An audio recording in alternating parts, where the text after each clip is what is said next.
Charles, am I coming through okay? Am I coming through? Yes, you're coming through good. Well, it's a pleasure to be here. Thank you, Tana, for letting me speak today. I want to take a minute to introduce some friends and family. My mother, my little sister Casey. You guys will raise your hands. My oldest son Ethan's running the camera in the background. My youngest son is in RE, I believe, so I have to meet him later.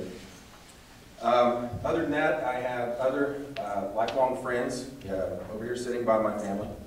I also have my other family, my ACT family, scattered throughout the audience. If you guys want to raise your hands. Thank you for coming. I appreciate it. I really do. And just know that your tires are being slashed.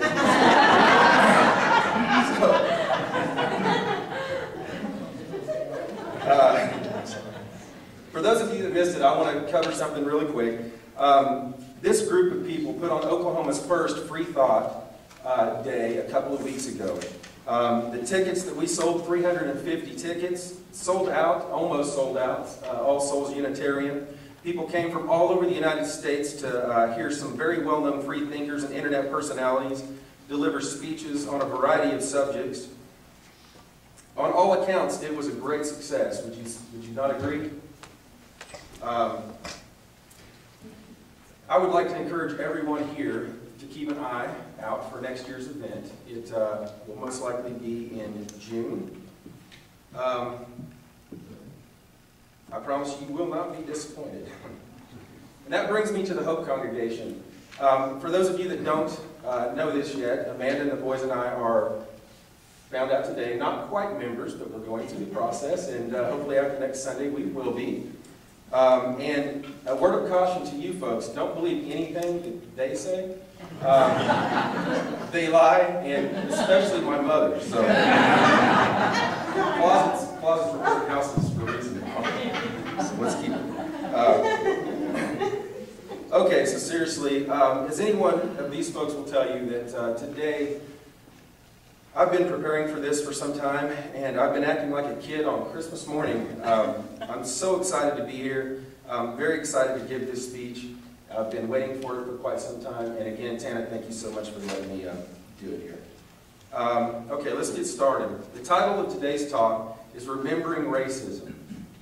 What does racism mean in America today? What does racism mean to you? My guess is that there are as many definitions of racism as there are people in this room.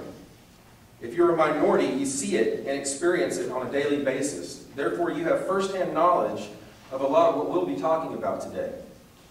But on the other end of the spectrum, and if you are a white male, then it means something completely different, and in some cases, nothing at all. Considering the left of center nature of this room, that may be a little bit hard to swallow for some of us.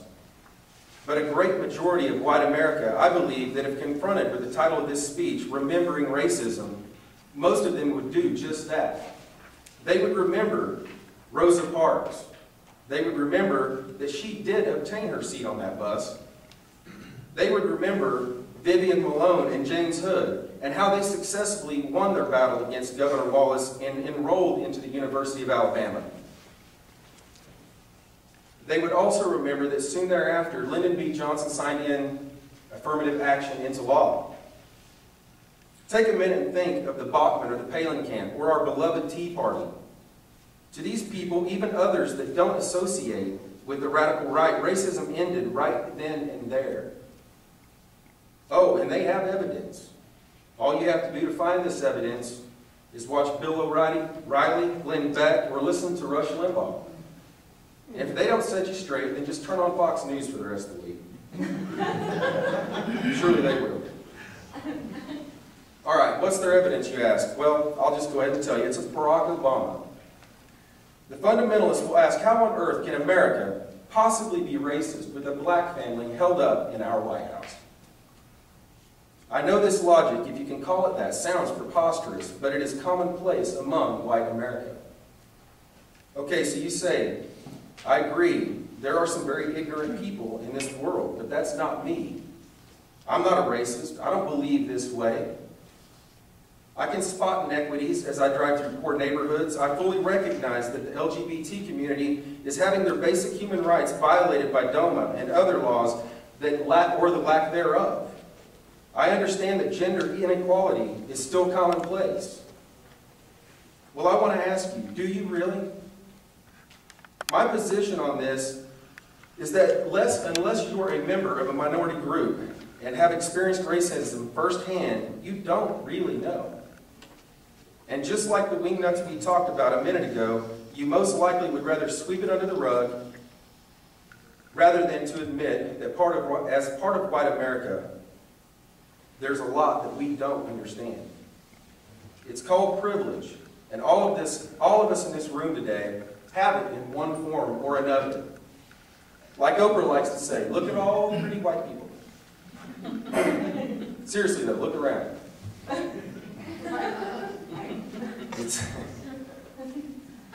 It's not an accident that the majority of us in this room are white. We are, after all, square in the middle of South Tulsa, where the average home costs $200,000 and some change, where the average vehicle in the driveways exceeds $30,000 and gets less than 17 miles per gallon. Face it, we are a privileged class.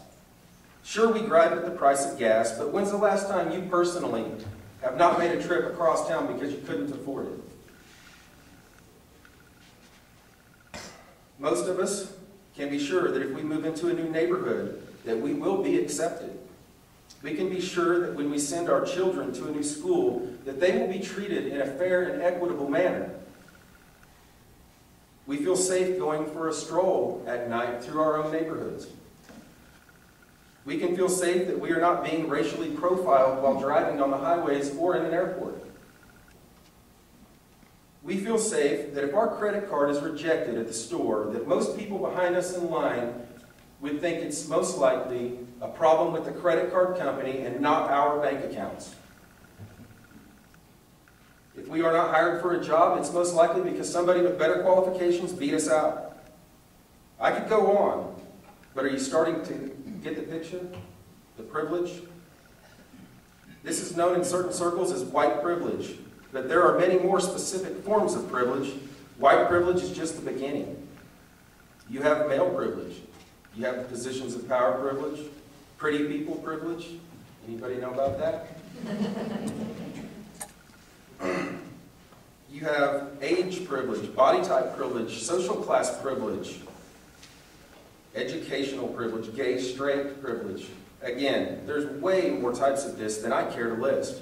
Even more absurd to me is the internal class privilege itself. I'm going to pick on the LGBT community just for a minute. Given everything that you've been through, everything that you've endured and are currently enduring, surely you recognize this trap and you don't use these types of things in your own community, right? Well, let's look. You have butch, you have femme, you have top, bottom, verse, bi, bear, bull, queen, tranny, amongst a lot of others. I could go on.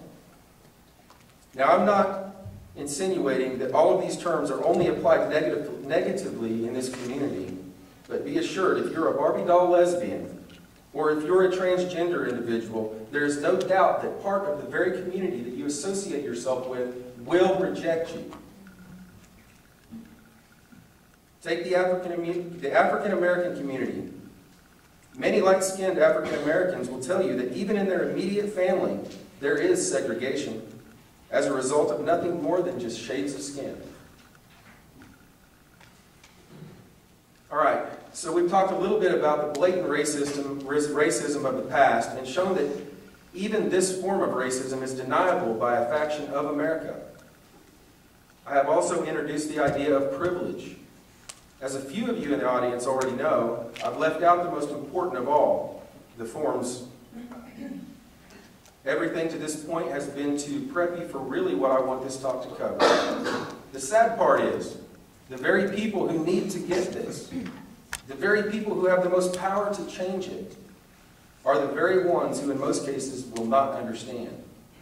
This is known as white male privilege.